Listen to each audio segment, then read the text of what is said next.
Buenos días. Bueno, hoy vamos a ver el teórico correspondiente a respuesta inmune frente a virus.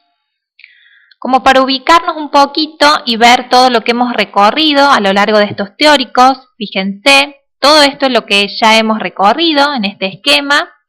Y ahora estamos por empezar una nueva unidad que se llama Mecanismos de defensa frente a virus, bacterias, hongos y parásitos, que es la unidad número 6. Fíjense que nos falta muy poquito, solamente 3 unidades, para terminar ya la materia, o sea que hemos recorrido bastante. Bueno, vamos a empezar este teórico teniendo en cuenta y repasando cuáles son las características generales de los virus. Esto seguramente ustedes ya lo han visto en virología o en microbiología, quizás han visto algo de virus.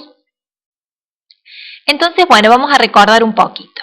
Un virus está compuesto por un genoma, ¿sí?, que puede ser de ADN, de ARN o de ambos.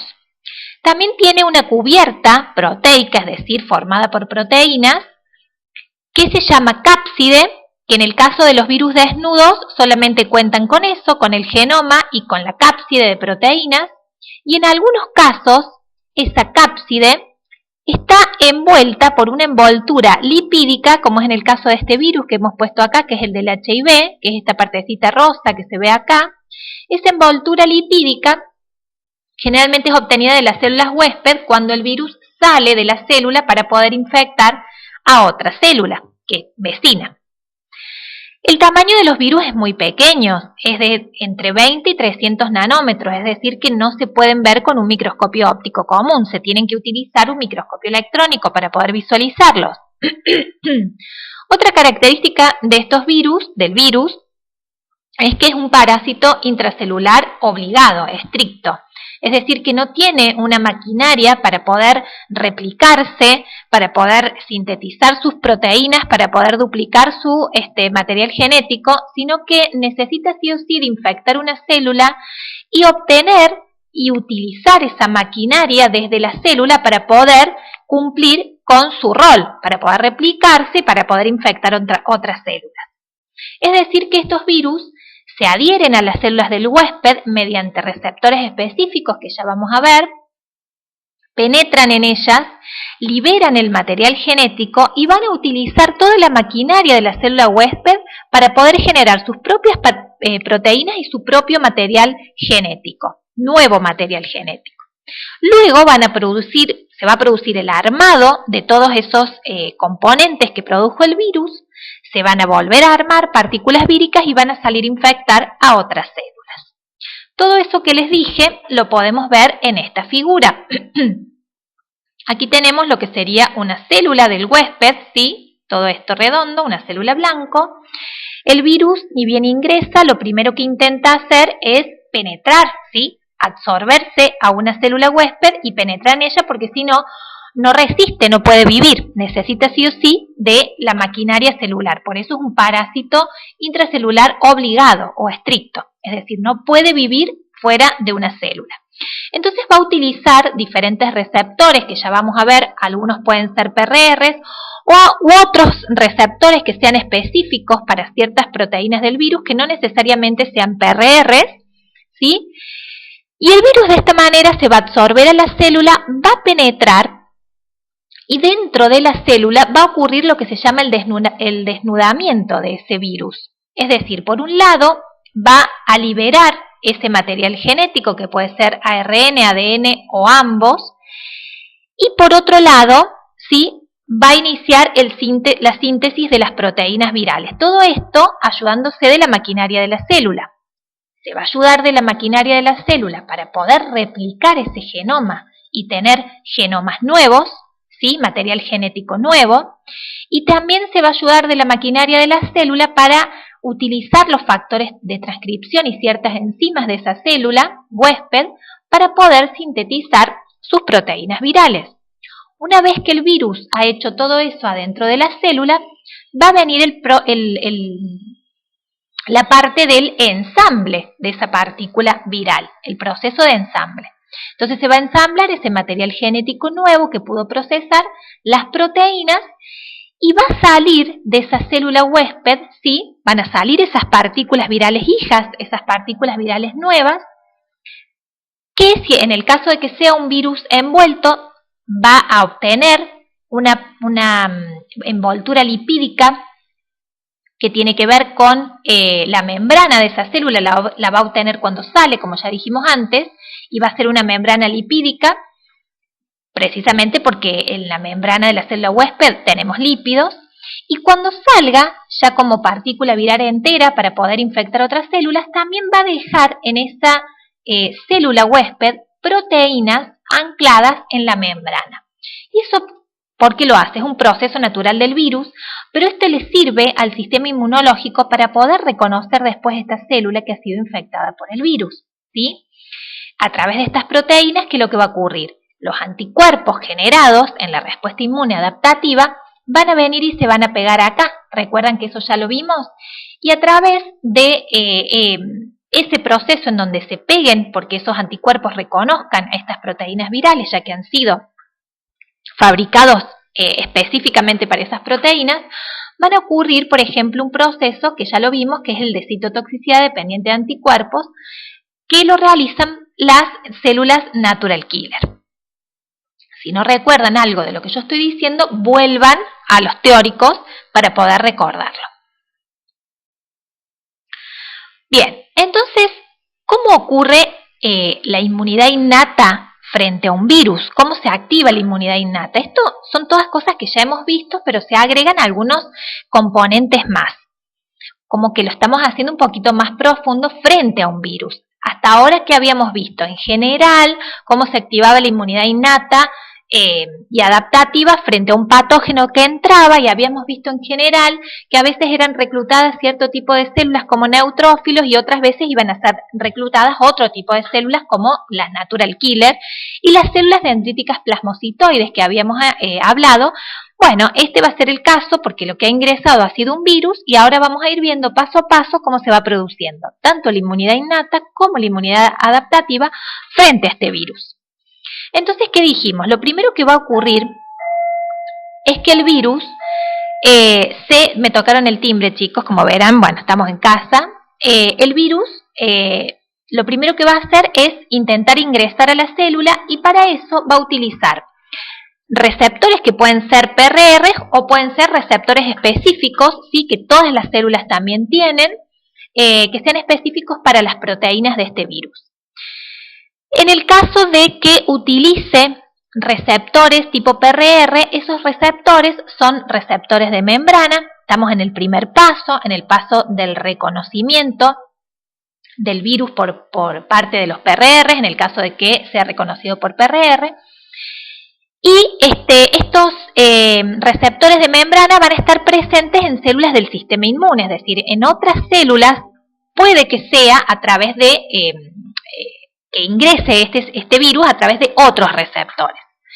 Y en este caso, ¿cuáles van a ser los receptores que tienen estas células del sistema inmune y que son de tipo PRR? Generalmente los virus son capaces de ser reconocidos por células del sistema inmune como células dendríticas, macrófagos y otro tipo de células centinela a través de receptores que son de lectina tipo C. ¿Se acuerdan cuáles eran los receptores de lectina tipo C? Algunos eran los de manosa y después había otro que también se llamaba DC-Sign, y si no recuerdan esto, vayan de nuevo al teórico de PRR y lo refrescan. Bueno, una vez que el virus ha logrado ingresar adentro de la célula, ahí va a ser reconocido, ¿sí?, por receptores también de tipo PRR que pueden ser citosólicos o pueden ser endosómicos. En el caso de que sean citosólicos, que ya los vimos a los tipos de PRR que eran citosólicos, esos que son citosólicos van a estar presentes en todas las células, no solamente las del sistema inmune. ¿Y cuáles pueden ser? Los receptores tipo RID, ¿sí? Acá lo vemos en el dibujito. Los receptores tipo RID eran receptores citosólicos y que eran capaces de reconocer a un virus que había ingresado a una célula huésped. Después tenemos otro tipo de receptor, ¿sí?, que se llama MDA5, y una proteína también denominada DAI. todos estos receptores citosólicos van a ser capaces de reconocer a los virus en cualquier tipo de célula, o sea, están presentes en cualquier tipo de célula. Y también tenemos los receptores tipo NOD, que también están presentes en cualquier tipo de célula, tanto de la respuesta inmune como no. ¿Y cuáles son esos otros tipos de células? Las células epiteliales, los fibroblastos, cualquier otro tipo de células que no sean las células de la respuesta inmune. Bueno, y los receptores tipo NOD que tenemos, los de tipo 1, los de tipo 3 y los de tipo 4, ¿sí? Y después tenemos otro tipo de receptores que también pueden ser capaces de reconocer a los virus, que son los endosómicos. Estos, ojo, porque sí solamente están presentes en las células del sistema inmune, no en todas las células. ¿Y cuáles eran? Los receptores tipo TOL. Los receptores tipo TOL 3, 7, 8 y 9, que el 7, el 8 y el 9 reconocen tanto DNA como RNA, y el tipo 3 reconoce solamente virus que tienen como genoma RNA. Bien, una vez que el virus ya ha sido reconocido por la célula, ¿qué va a pasar con esa célula? Ustedes se acuerdan que siempre que un PCR reconoce un pump del virus, y en este caso el RNA o el DNA es un pump de cualquier microorganismo, acá estamos hablando de un virus en particular, ¿qué pasa? Se forma el famoso inflamasoma, ¿sí? Se forma el inflamasoma y a través del inflamasoma va a ocurrir una cascada de fosforilación que va a terminar por activar ¿a quiénes? Al factor de transcripción. En este caso habíamos visto que para la mayoría de los patógenos extracelulares el factor de transcripción era el NF-κB. En este caso, fíjense que es un factor de transcripción que tiene un nombre bastante raro, que no hace falta que se lo sepan, pero ese factor de transcripción, lo que me importa, es decir, se forma el inflamasoma, se activa toda la cascada de fosforilación para activar el factor de transcripción, y lo que me importa a mí es qué genes, ¿sí?, se van a transcribir, para qué proteínas. Entonces se activa la célula y se van a sintetizar citoquinas proinflamatorias y quimioquinas. ¿Qué citoquinas proinflamatorias? Las comunes que ya conocemos, sí, se van a sintetizar también. Interleuquina 1, interleuquina 6 y TNF-alfa. Pero las principales citoquinas, cuando ha ingresado un virus, la célula se activa y detecta que tiene el virus, y entonces va a producir esas citoquinas proinflamatorias y la quimioquina interleuquina 8 que ya conocemos, pero principalmente va a producir otro tipo de citoquinas proinflamatorias que son el interferón alfa y el interferón beta. ¿Por qué? ¿Recuerdan el teórico de citoquinas? Porque estos interferones van a interferir con la replicación del virus. Entonces lo que yo más necesito en este caso es que esa célula activada me produzca grandes cantidades de interferón de tipo 1, que son el interferón alfa y el interferón beta. Bien, hasta acá bien. La célula se activó, empezó a producir todas esas citoquinas proinflamatorias, específicamente o principalmente interferón de tipo 1, y con todas esas citoquinas proinflamatorias y las quimioquinas vamos a hacer el tercer paso de esta inmunidad innata, el reclutamiento de células. ¿A qué células se va a llamar con la producción de esas citoquinas específicas? A las células natural killer y a las células dendríticas plasmocitoides principalmente. ¿Van a venir neutrófilos? Sí, seguramente van a venir neutrófilos porque también se han sintetizado las otras citoquinas proinflamatorias que ya conocemos, pero principalmente como se ha sintetizado mucha cantidad de interferón alfa y beta, que no es el interferón gamma, sino tengan bien en cuenta, interferón alfa y beta, van a llegar muchas células NK y células dendríticas plasmocitoides. Bien. Acá en esta diapo lo que les quiero mostrar es que hay ciertos virus, como el virus del dengue, el virus del ébola, el HIV tipo 1 y tipo 2, que utilizan los receptores PRR, como los receptores de lectina tipo C, como el DC-SINE, ¿sí?, que lo tienen algunas células, como macrófagos y células dendríticas, no solo para introducirse en esa célula dendrítica, sino que lo hacen también como medio de transporte para poder infectar a las células que ellos quieren infectar, como por ejemplo a las células T, ¿sí? Estos virus tienen la característica, sobre todo el virus del HIV, que infectan a las células T, esa es su célula blanco. Entonces utilizan ese receptor, ese PRR, que es el DC-SINE, infectan de esa manera la célula dendrítica, y la célula dendrítica, en este caso, cuando llega al ganglio, en vez de, fíjense que no lo ha procesado, fíjense que el virus está entero. Por un lado vamos a ver que la célula dendrítica naturalmente va a procesar por vía exógena, por vía endógena, y va a venir a presentar a través de un contexto de una molécula del CMH tipo 1,2 a las células T en el ganglio. Pero en este caso particular de estos virus, van a utilizar ese receptor, que es el DC-SINE, que es un receptor de lectina tipo C, para traslocarse, es decir, se meten adentro de la célula dendrítica y una vez que llega al ganglio les sirve como medio de transporte para salir y poder meterse en una célula T.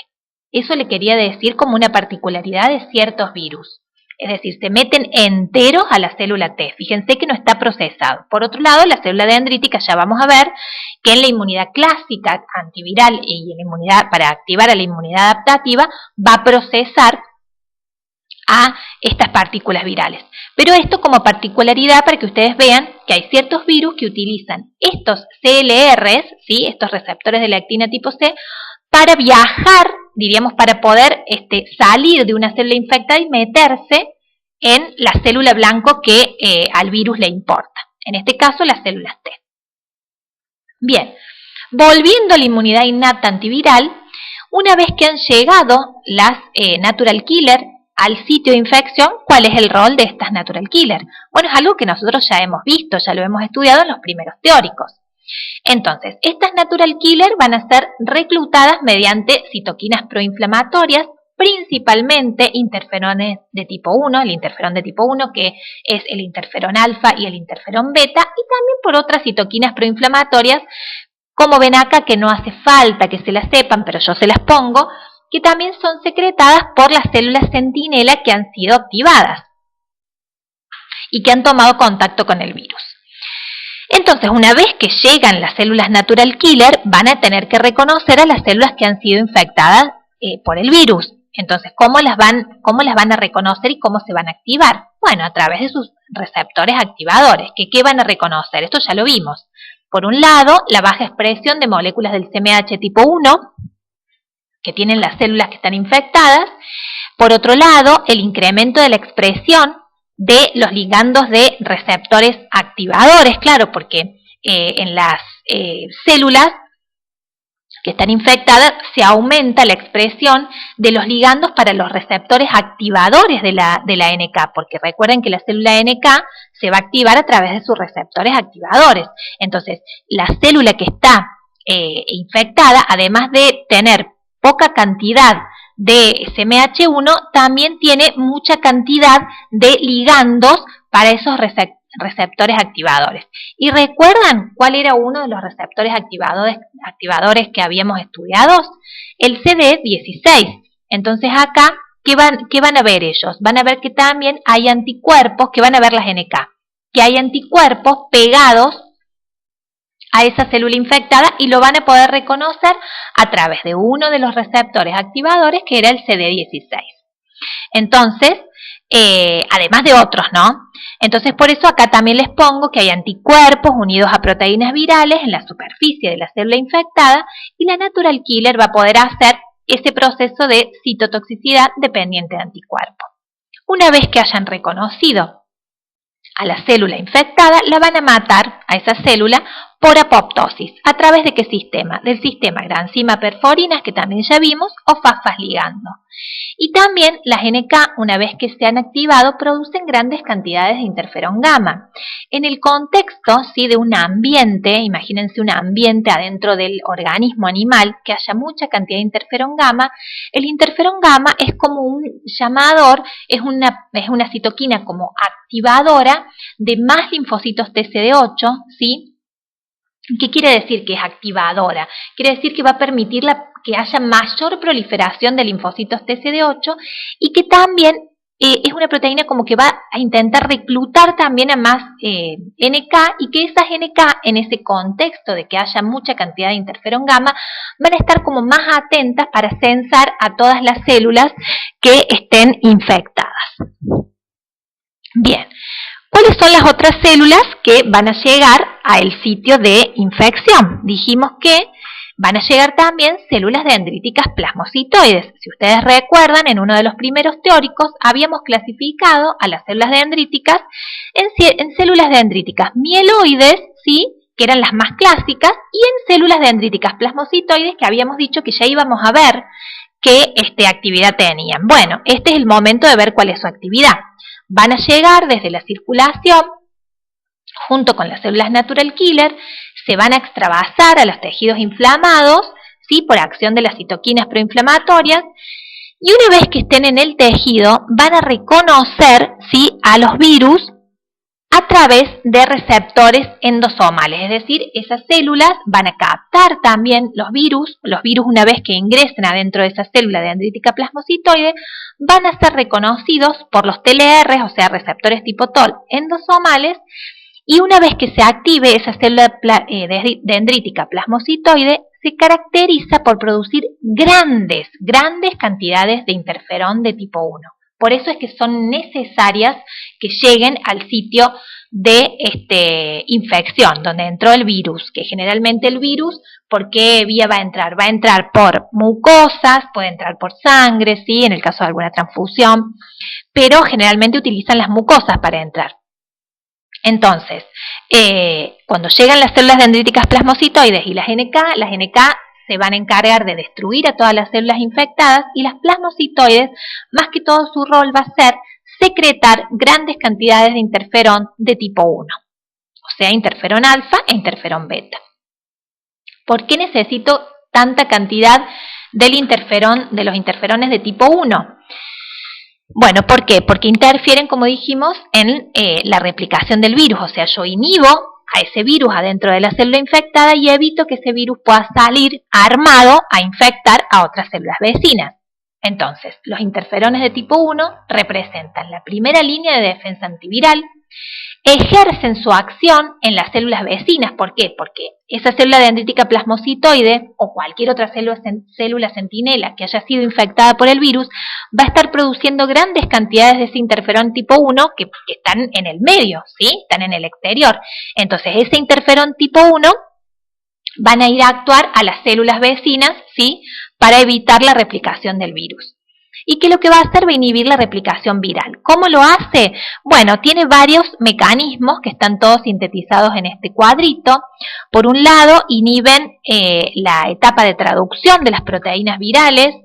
Por otro lado, pueden degradar el RNA en el caso de que activan a una RNasa. Pueden provocar la edición del ARN y también pueden interrumpir la replicación viral activando ciertas enzimas.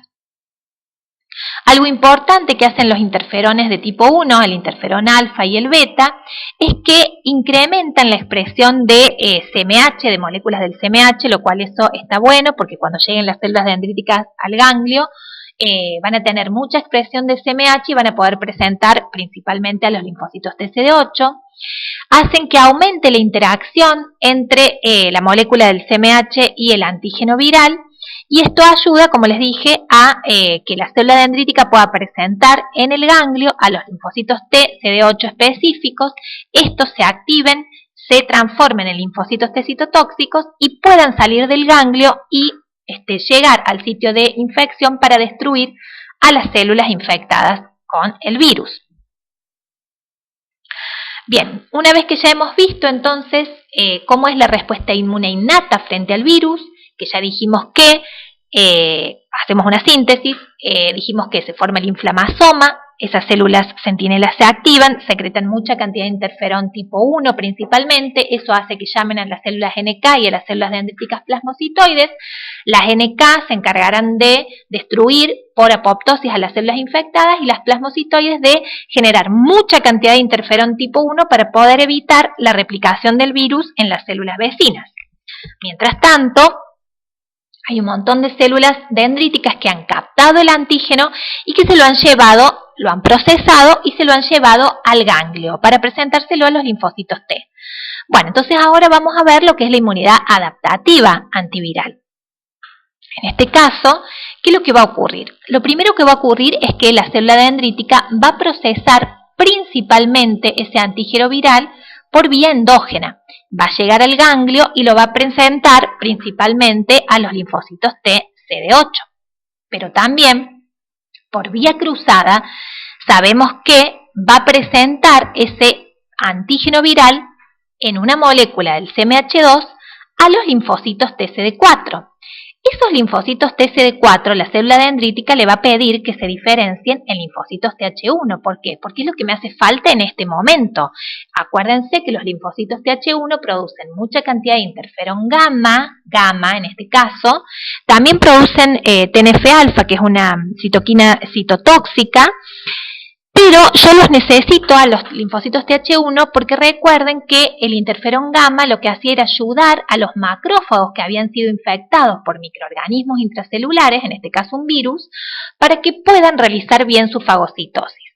Entonces, en este caso, por vía cruzada, que no va a ser el procesamiento, la vía principal de presentación, pero también se lo van a presentar a los linfocitos TCD4, que se van a diferenciar en TH1, van a producir grandes cantidades de interferón gamma. Eso va a ayudar a los macrófagos, pero también va a activar a los linfocitos TCD8 y a las NK. Y como les dije, activar significa que haya más proliferación de linfocitos TCD8 y que esas NK puedan llegar más cantidad al sitio de infección y que estén bien atentas para poder censar a todas las células.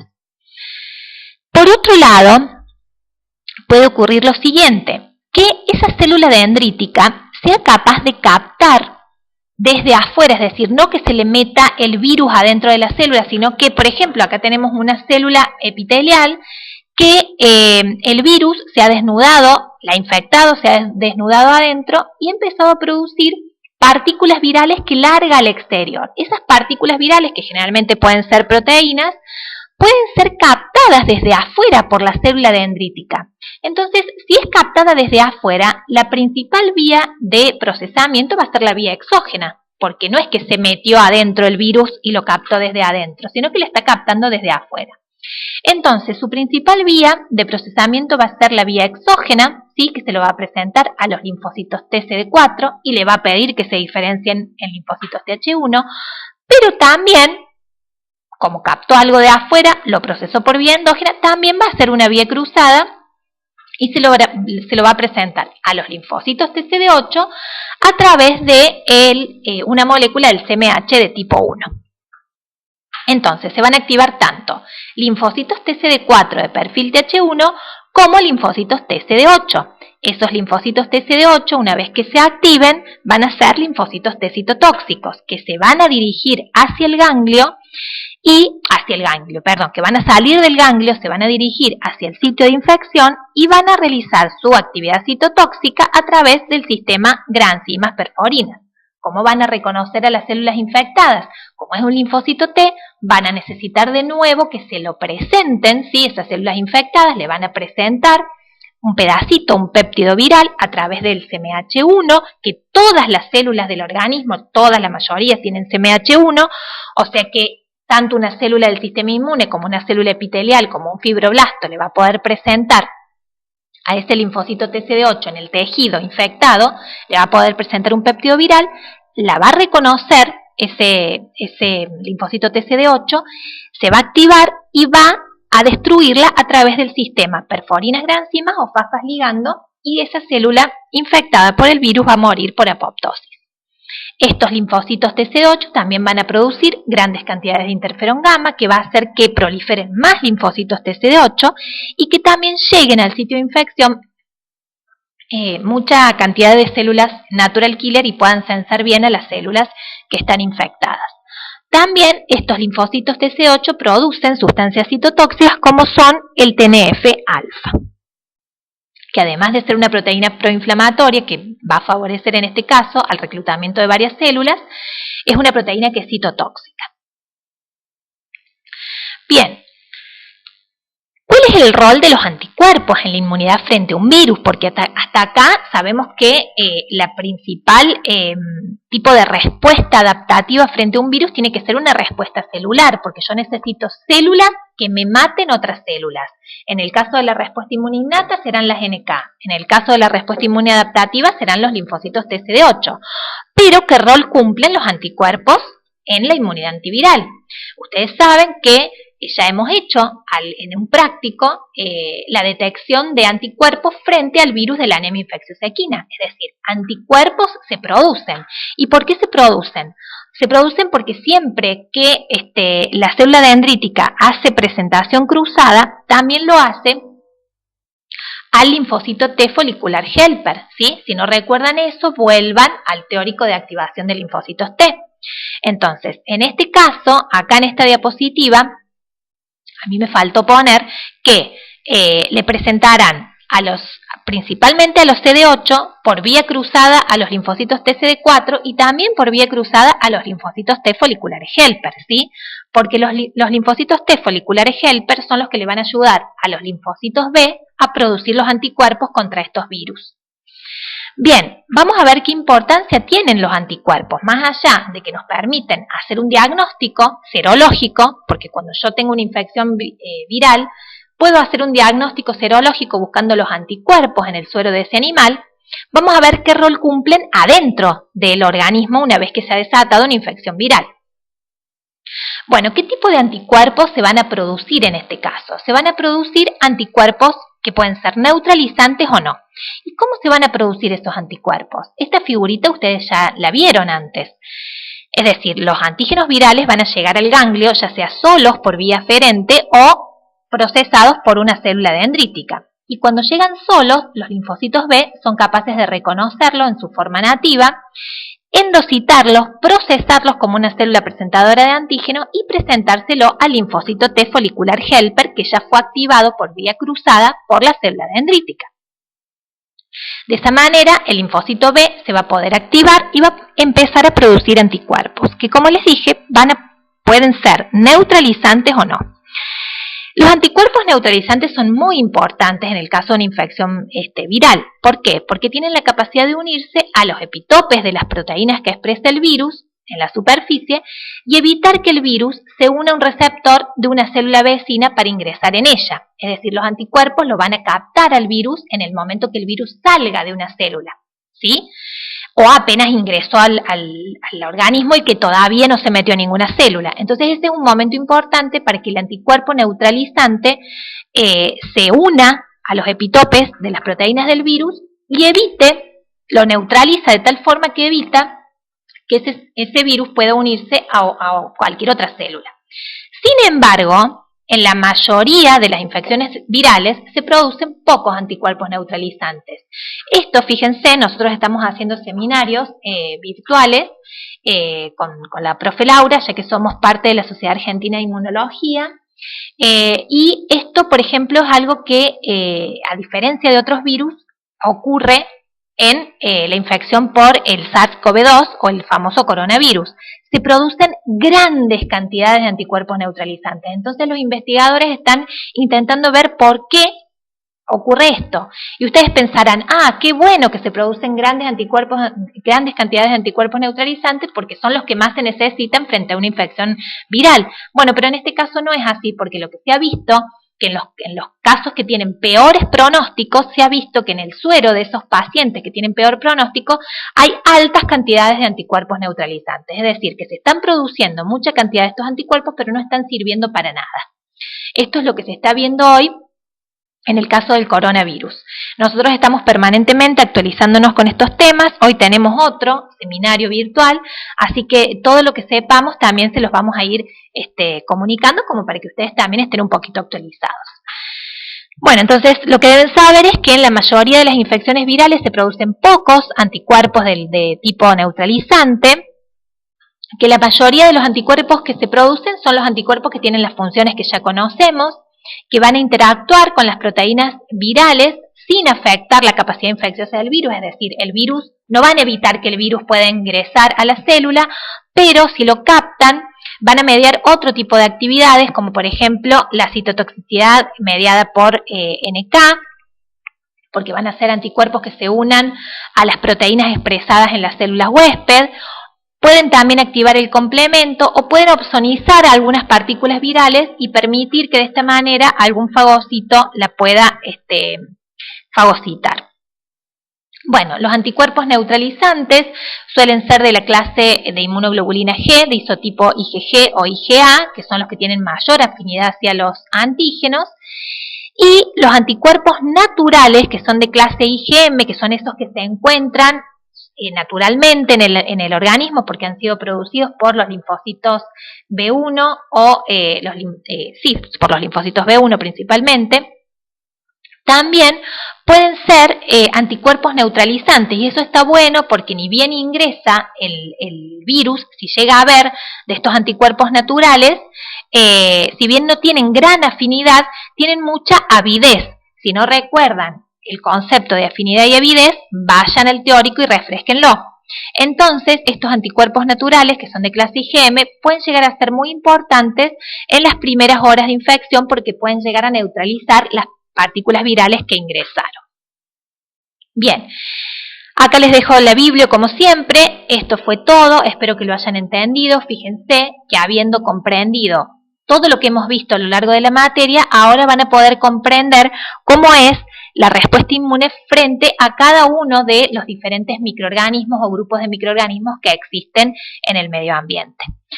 Bueno, nos estaremos viendo en las clases de consulta y cualquier duda pueden consultar por las distintas vías que ustedes ya saben.